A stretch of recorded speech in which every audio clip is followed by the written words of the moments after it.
Fred, I'm open to whatever, man. Obviously, you know what you're doing. Just don't touch me. I'm not that open. Right, exactly, right?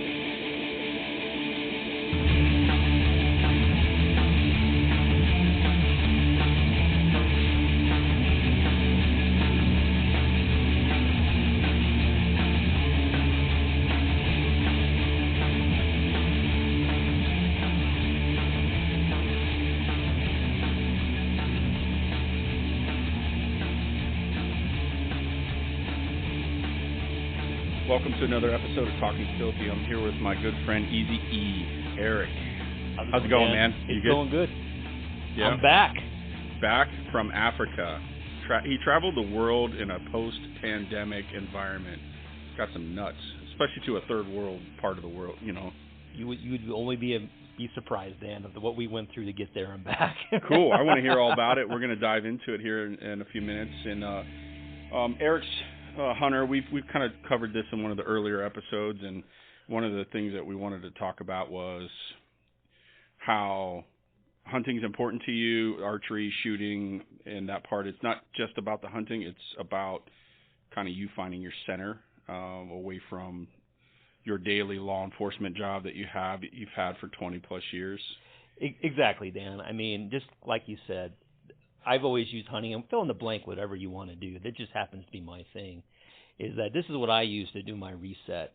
And I was fortunate enough to be able to go with my best friend, Steven, and his uncle, Ron, on this trip. And I mentioned them in the last one. And if it wasn't for them, I wouldn't have gone on this trip, just because, you know, Ron's such a good storyteller, and he would tell us stories about going to Africa. And so when you tell somebody that you just went to Africa hunting, they look at you like you're crazy, first of all, right? Well, just the monetary cost that the cost alone, right? Right. Let me tell you this. A trip to Alaska is more expensive than a trip to Africa to go hunting. Yes, by quite a bit. Now, with that being said, can the average guy like you and I go to Africa every year? No, we can't. It's going to take some planning. But it's also very doable.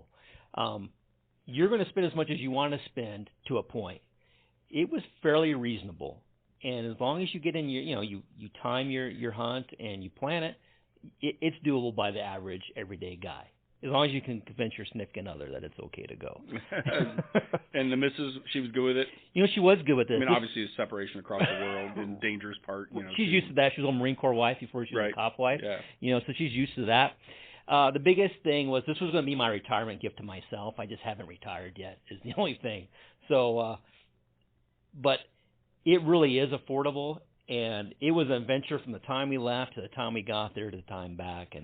And here's a good example: is the guys I met up with. I live in the Chicago, Milwaukee area, Wisconsin area. So I had to fly the night before in Chicago, stay the night with them, and then we all left on our first plane ride, which was 15 hours to Ethiopia. So imagine a plane full of Ethiopians. That's exactly what it was like. That was exactly what it was like. Oh, man. Talking about a packed capacity airplane, and probably a quarter of them were kids, and kids who weren't, very well behaved and throwing their garbage on the floor and the whole Completely different culture. Completely different culture. And then there's no personal space with that culture. And I actually talked to some of the people in Africa about it, and they're like, oh, yeah, well, that's because they're used to mass transportation. And it's their culture. They're used to leaning on each other and laying on each other. But 15 hours in a plane, that gets kind of old pretty quick. People bumping into you. Yeah. Thank God you're a patient dude. Right, exactly, right. And then, so we ended up getting to Ethiopia, and we switched planes, and we flew directly to South Africa, and that was another 5 hours in there. So now we already got 20 hours in the air. And so finally we get to South Africa, and we stay at basically it's an Airbnb is the best way to describe it. And from there, that point on, the stress went away. Because we still had another flight to our actual hunting destination the following morning. So we're still traveling. This is day 2 of travel. Day 3 of travel for me, because I went to Chicago already. But then the red carpet was rolled out. Awesome food, bringing you beer. As soon as your beer was empty, they'd bring you another beer or whatever your drink, your cocktail of choice was that night. We had a bonfire. It was their winter time, so it was probably like November, early December weather here. Very comfortable, kind of cool at night. But, your internal clock's all screwed up, so nobody slept. It's switched 180 degrees. Right. Yeah. Everyone woke up about 1:30. I was talking to the rest of the guys that were there. We all woke up at 1:30 the next morning, couldn't sleep. Had to get on another plane to go to the other side of South Africa, and that's when we started our hunt after that. So long travel, lots of beer to ease the pain Right. with all these kids throwing shit everywhere and all this other stuff, and then you get there. You wake up morning of the hunt. Yep, wake up morning of the hunt. We go to we get picked up by our PHs, and what a PH is a professional hunter, and that's what we would call a guide here in the United States. So all the guides showed up to the airport to pick us up and take us to the hunting ranch. And I say ranch, this is not a high fence operation. All these animals are wild, free-ranging. There's no high fences. There's cattle fences that keep the cattle in, but all these animals can go over these fences. So it's not like they're kind of pinned up. There's like some places in Texas that kind of will kind of pin up. That's not what this was at all. So these guys pick us up, and they are professionals. Each one had their own personality, and they actually kind of got to know each one of us customers and kind of paired us up with a PH or a guide that would fit our personality. And, man, I tell you what, each one of those guys were great. I was very surprised about how in tune with the United States they were, especially about American politics. And we don't get into politics on this show, and understandably so, but let's just say they were very pro-American, pro-conservative, basically your type of hunters, the stereotypical hunter you would think of in the United States. They actually work for a living. Let's just put it that way. Very pro-American Yeah. police, which I was very surprised Wow. that was even a subject matter that they would even care about. But they were kind of looking at the riots that have been going on over the past, year or so, and they were just, their mind was blown about the type of things that were going on here. And they knew I was a police officer. As a matter of fact, one of the guys that we went with, he's a retired sheriff out of Wisconsin. Like, I say sheriff, like the sheriff of his county. So, and they knew we were police officers, and they were like, man, you guys have the hardest job in the world. And these are people from a third world country. Yeah, that have survived coups and rebellions and exactly, all right. kinds of shit. And, man, they were a great bunch of guys. And when they say they're professional hunters, they are professional. Because over there, for the audience who doesn't really who don't know or doesn't know, is that, here in the United States, you have, like, hunting seasons, and you can only harvest so many animals this time of year, or there's units or there's draws. There's none of that there. They are very in tune with the balance of their animals, though, because it's a livelihood for them. And they have zero sense of humor. I mean, zero sense of humor when it comes to poaching. It's a big deal over there because their entire world, their culture survives on that hunting, that survival. Hunting. Yeah. Yeah, and they actually. So they don't actually have numbers to say, 5 Americans can come here and shoot, XYZ. No. They just know the land and know that, hey, we can't shoot too many of these types of animals, and they kind of shift it on their own, right? Right. So, I've been bow hunting for decades, right? And I think I'm starting to finally figure it out. I still make my mistakes, but so I actually talked to my professional hunter, Fred, and I said, Fred, I'm like, what kind of hunt numbers are we talking here? Like, an average, PH like yourself. And he goes, well, over COVID, I've shot about 1,000 animals. What? Yeah, I've shot over 1,000 animals. Now, in that year, 15 months time frame. Now, he gets hired by ranches to do this, okay? He's just not going out and killing and letting stuff sit. Or don't get that idea. He's actually hired by ranches to keep things in check. The meat's taken care of. They're very big on that, which was good to see. The meat goes back into the community. It does go back into the community. Yeah. Absolutely it does. And I started thinking about 1,000 animals. I'm like, man, I don't know if I've ever been 1,000 days hunting, let alone killed 1,000 animals. Yeah. I just couldn't wrap my head around that. So that's the amount of experience that one person has. And this guy was in his 30s. Yeah. And I was like, amazing, And he's giving me some pointers here and there and some archery stuff. And he asked me at the beginning of this hunt, and he goes, Eric, he goes, well, what kind of style hunting are you expecting to do? I'm like, well, I thought we were going to be setting blinds or whatever. And he's kind of gave me the look like, come on, dude. We can, fucking American. Right. Yeah. Right. I said, what? He goes, well, how open are you? I said, well, Fred, I'm open to whatever, man. Obviously, you know what you're doing. Just don't touch me. I'm not that open. Right, exactly, right? And I said, well, what are you talking about? He goes, I love to spot and stalk. And I'm like, well, I'll spot and stalk. I mean, more like Big Bird on roller skates out there, if you don't mind. The hardest way to hunt, and he's like, that's what I want to do. Exactly. And out of the 4 animals, 3 we got spot and stalk. Oh, that's fucking badass, right? Right? Exactly. Yeah. And I learned a lot. Just the little things. We stocked up on impala. For the people who don't know what an impala is, it's basically antelope, and they have binoculars for eyes. Yeah, their eyes are their main protection. Exactly. And we did that within bow range 3 or 4 times. At one time, it was an entire herd. Most of the time when we did that, it was one single animal. You only have to fool one set of eyes and one set of ears. But there was one time where we actually probably had 8 to 10 of impala there, and we snuck up on them within bow range. We didn't get the shot off, but it was still a success because 2 guys. I didn't bring stuff to, like, he had a ghillie top and a leafy suit and all this. I wasn't expecting that. Yeah. And so. And you haven't probably, and there's a certain amount of smell that you give off naturally that you haven't acclimatized to that surrounding yet. I would imagine it's just been there a couple of days, and most of it's on a nasty ass plain. Right, exactly, right. Yeah. And here's another thing too that just blew my mind was I had watched videos prior to going to Africa, and so I thought I had an idea what the terrain and what it looked like. I was thinking this savanna, kind of dirt, dusty. Man, it looked like Oracle, Arizona, or Arivaca. That's probably the best way to describe it. If I was to blindfold you and like revealed it to you while we were there, you would think you were in Arivaca. Rolling hills, grassland, scrub oaks, that type of environment. Yeah. Like everything there was so similar to here, but it was just a little bit different. And here's a good example. They're jackrabbits. They had a super long tail, like 3 or 4 inches long, instead of like a bunny tail. Instead of that, it was like really long and slender, but it was the size of a jackrabbit. That kudu that I showed you a picture of, which is like their version of an elk. Everything's just a little bit different. It's almost like a bad like Star Trek episode, like you're in this like parallel universe almost, and everything's just a little bit off, and you can't quite put your finger on it.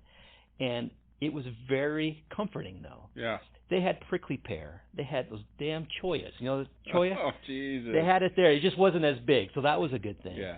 And I just started laughing, and my PH friend goes, "What's so funny?" I said, "Dude, it's like I'm home. This is kind of neat. Yeah. This is not at all what I expected." And we were averaging about 8 miles a day, and one day we put 10 on, and that 10 was a good trot because we were chasing a blood trail, and we were using a dog. And it was a good little shuffle up and down those hills. So after that day, I was pretty whooped. But for the most part, I was pretty prepared, but I didn't expect to hunt that way. Matter of fact, a couple of the guys that went, they weren't expecting to hunt that way either. And I think they had kind of a harder time in the beginning, but eventually they got used to it. That's kind of one of those things we traveled the world and we paid a high price. If we're running, we're running. If we're going, we're going. Yeah. That whole trip, Dan, I was under the weather. The first part, I had like a stomach bug, and then I got over that, and I got this cold. And my PH is like, "Hey, man, if you need to take the afternoon," I'm like, "Screw that." Yeah. I said, "I'm here to hunt, man. I'm here. I'll let you know. Trust me, I'll let you know if I ain't gonna make it. But let's do you know CPR? Well, then let's keep going. Yeah, let's get after it, right?" And man, he was great. Yeah, he was great. So how many animals did you end up harvesting? So I ended up harvesting 4. I shot 6.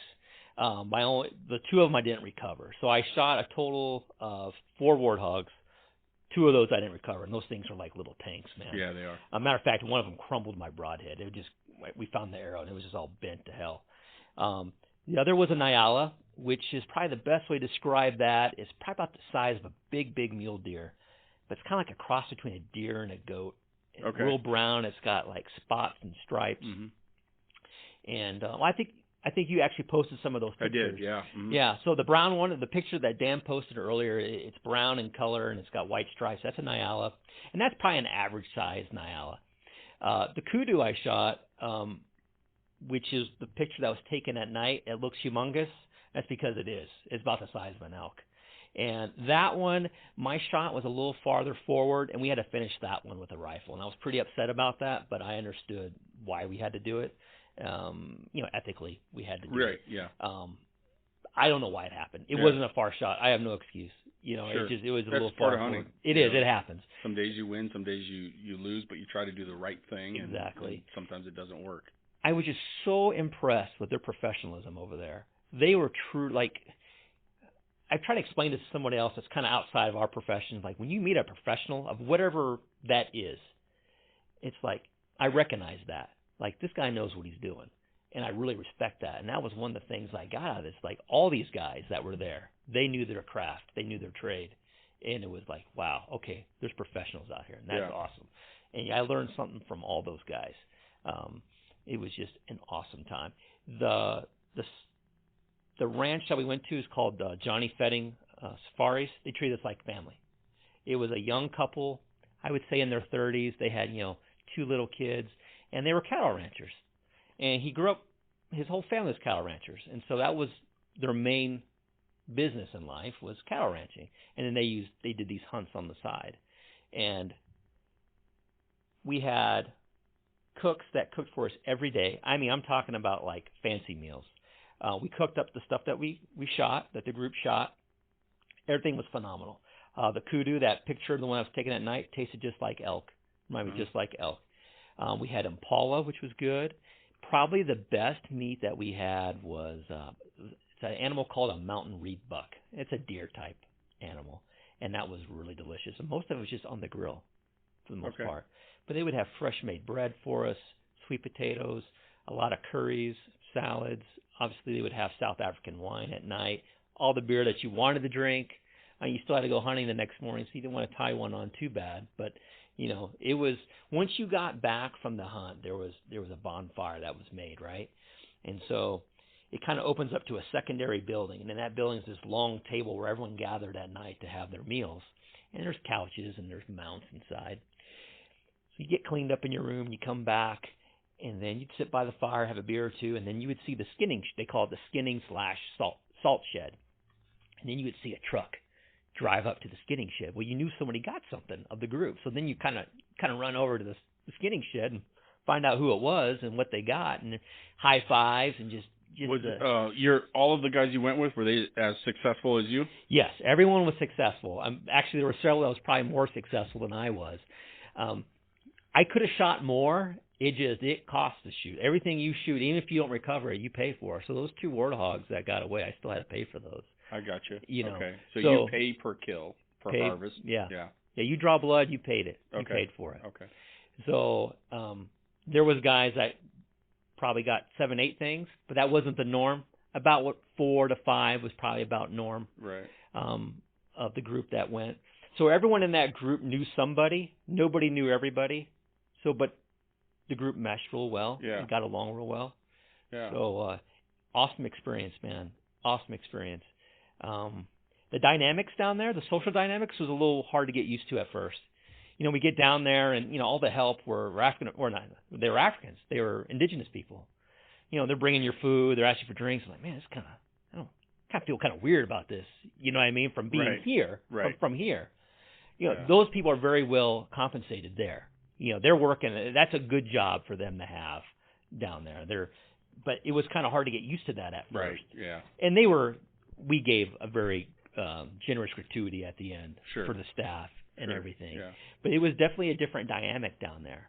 I can't really put my finger on it. It was nothing like, it wasn't like segregated or anything like that I could see.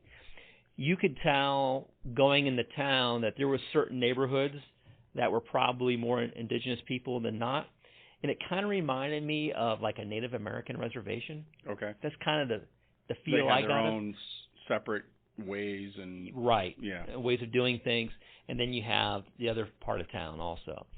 So, but people were intermingled, so it wasn't like it was segregated, but the neighborhoods were probably segregated. I'm just guessing from kind of going through what I saw. But it had to be, especially during this last year and a half of all this division here in the U.S., it had to be kind of nice to actually go to a place, strangely enough, Africa, to find out everyone can sit at the dinner table together and not have any bullshit conversations about what color your skin is.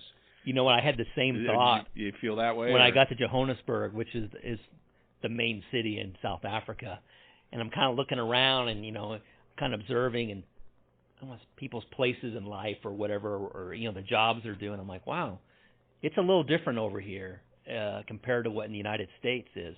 But then I saw real poverty over there too, Dan, like real poverty. Some of those indigenous neighborhoods they all had their own outhouses in the back of their house, which was a cinder block house that was probably the size of most of our master bathrooms in this country. and who knows how many people were living in there. Yeah. And then there's garbage everywhere. Some people choose to bitch and whine and play victims. Yeah. Maybe you don't know what a real victim looks like. And for my personal experience, because I've been in third world countries, real legit third world countries where they just gave us as Marines probably the last food they had for the day, Right. and they gave it to us. Yeah. And so kind of a little where I'm going with this is like it's just a unique experience to step outside the box and see people kind of thrive in a way. Right. They get through the day and they handle their business, and they just don't get hung up on all the stuff that we tend to do right now. I think it's important for all people to travel and get out. I mean, I'm from the Midwest. You're from the Midwest. We traveled a lot growing up within the United States. A lot of it was on peanut butter and jelly sandwiches, and we hop in the family Oldsmobile, and we did the trip however we got there. But I've noticed a lot of people from Arizona, especially people who are born and raised here, they don't leave. And if they do leave, they go to California or they go to Mexico. That's it. I'm like, wow, there's a whole part of the United States. It's almost like a different country almost. Right. That you're not experiencing. Get out, see things, see how people live differently. Yeah. Doesn't mean it's better necessarily, but see how, some issues here may be a hot topic who doesn't really affect other people, and vice versa. I hate when people in the Northeast are complaining about the border. It doesn't really affect them, at least not as directly as it does the folks that live down here. And you can pick any issue, something like that. It may not affect people from Arizona, but it's sure affecting the farmer in Kansas, for whatever reason. Right. So you go, you have this amazing hunt of a lifetime. Right. With bow. Yeah. And you spot and stalk, which is with a bow is the most challenging way to harvest animals. Right. Anywhere in the world, and you do it like it's easy peasy, and obviously with a professional guy that's from that area. But also you get to step out of the box, see another part of the world that you've had experiences, but not in this part of the world, different style. And you kind of, for a moment, I'm sure you probably missed home, missed the wife and kids, but you probably had a moment where you're like, yeah, all is right. I can do this. You know what the moment was? I was sitting there on this hillside. I'm like, I'm fucking in Africa. And that's the exact words that came over my I'm in fucking Africa. How the hell did this happen? There's no way this would have happened. Yeah. You count your blessings. Yes. You don't focus on negative stuff. I think as you get a little bit older in life and you get a little bit more seasoned in your career and your profession, and you get these moments where you get to do I've done the same thing. I've stood outside the store and looked up and said, I own a fucking business. Right. I own a business and I built it from the ground up. And, and you have those moments where you're sitting on a hillside and like, fuck, I'm in Africa. Yeah. How did I do this? What did I do to deserve this? And so, you get that moment where you kind of recenter yourself and you realize, life is okay, or it's going to be okay, and it's going to be right where you want it to be, and you're having the hunt of your life. Right. And you're with, a group of people and also enjoying themselves. And so what the best part of this hunt was, Dan? So I mentioned before the guys I went with, my buddy Steve and his uncle Ron. Ron had been there, I think 4 times. This might have been time number 5. And Ron's knocking on 70's door.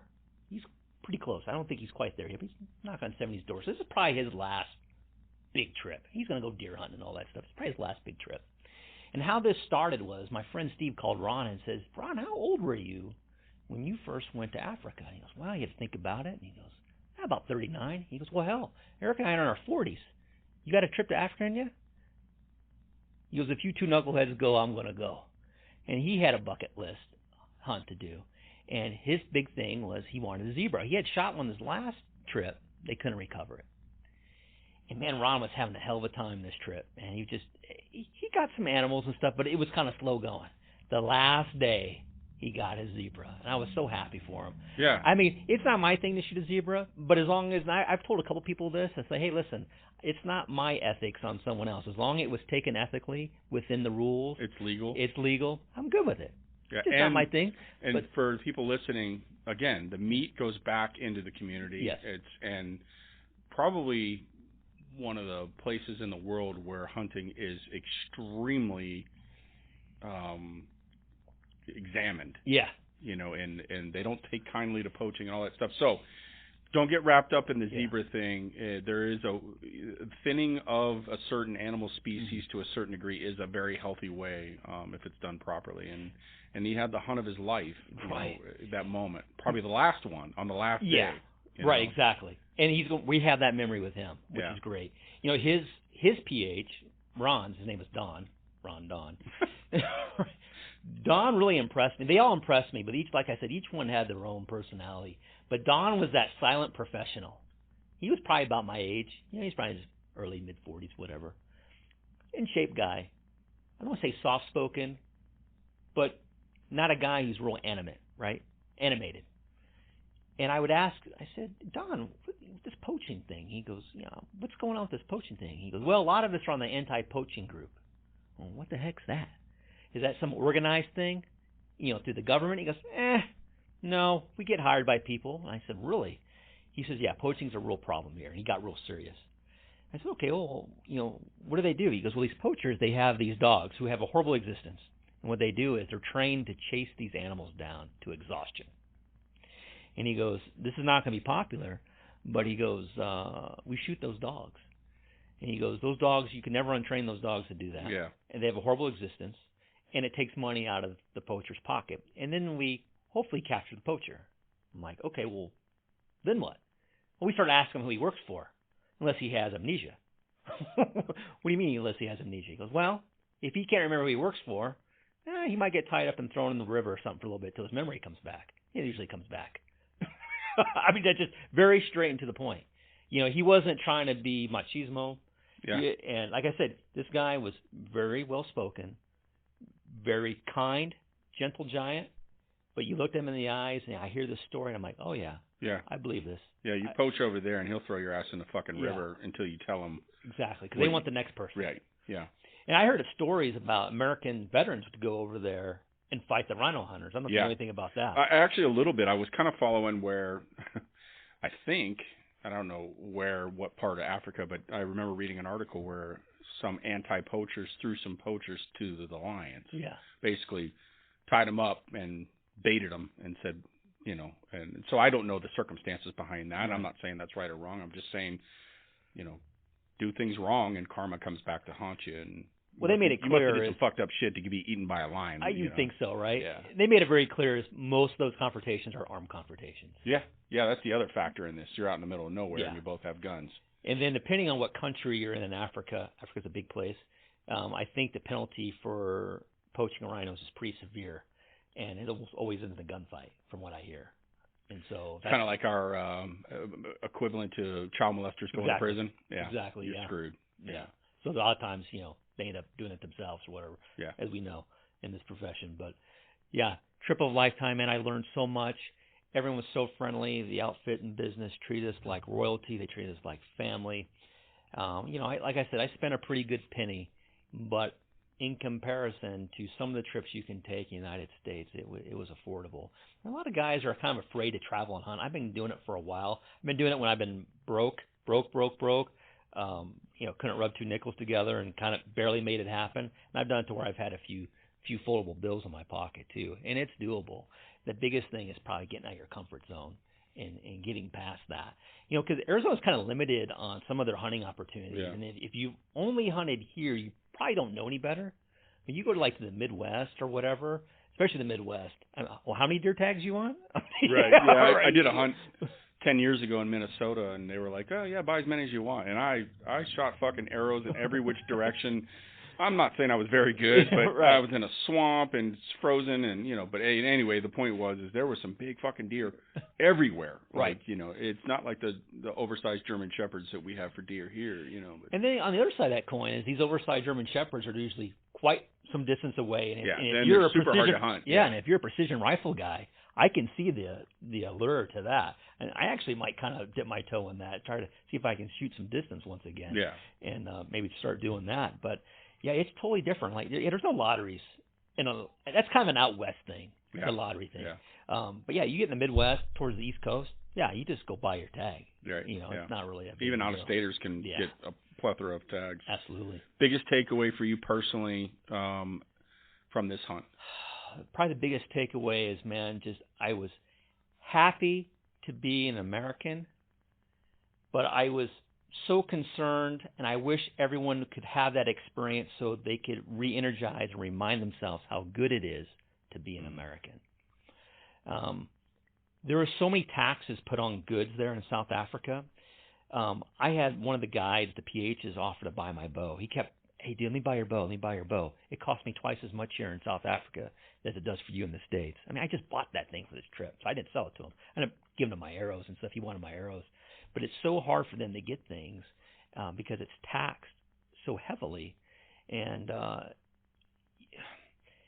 it was a good reset of being an American. Like, I remember the same feeling being in the military, too. It's like, okay, now I know what they're talking about, how good we have it. Right. You know, you see it firsthand and you experience some of those things firsthand.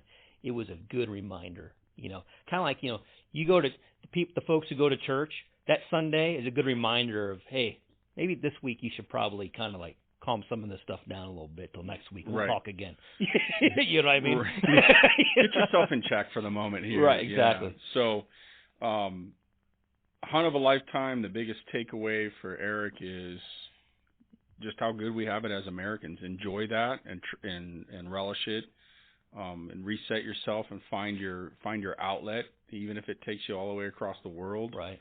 It's worth it. Take the risk. Take the chance. You know, it's at the end of the day, let's say you paid all that money, spent all that time flying, and you didn't get one single animal, it probably still was worth it. I mean, yeah, every hunter wants an animal, you know, harvest, you know, what you came for. Exactly. But, I've done plenty of hunts, Dan, where I didn't come back with anything. Yeah, my wife doesn't even call it hunting for me. She calls it walking in the desert. Walking in the desert. I suck at it most well of the armed. time. And I think it's mostly because I used to drink so damn much that I probably wasn't in a good shape to hunt. So I would have done the same thing, and I would have stayed completely, you know, sober for that hunt, because you're in Africa. Why piss it away being hungover? Exactly. And you know, that's the one bond we had. I still talk to my PH now. We talk through WhatsApp. So I hear from him every couple of days, and we'll talk. And that's cool. Yeah, it's awesome. And I guarantee you're going to get back there. That's what I would bet you. I bet you you'll get the bug after you retire at some point in a few years, and you'll be like, the stars lined up right, and you get back there. And we had a conversation like that, and I was telling him, he goes, well, what brings you to Africa? I said, well, it's a once-in-a-lifetime trip. I'm going into all that. And he goes, well, I feel sorry for you. I said, why is that, Fred? And he goes, you'll be back. You're going to come back. I said, you're not the only person that's told me that. That's awesome. Well, that's going to wrap it up for this episode. Eric's hunt across the world, 4 animals, all harvested legally, morally, properly. What's important is Eric recentered himself to finish out his few years in law enforcement, if he makes it that long. Right. I got money on, let's see if he gets the bug to give it up and do hunting all the time. His wife's probably going to kill me, but I'm drinking Cutthroat Cold Brew for this episode. Eric's drinking Mutiny Hot Brew, and we appreciate all your time. Find your center and go after it. Right. Peace.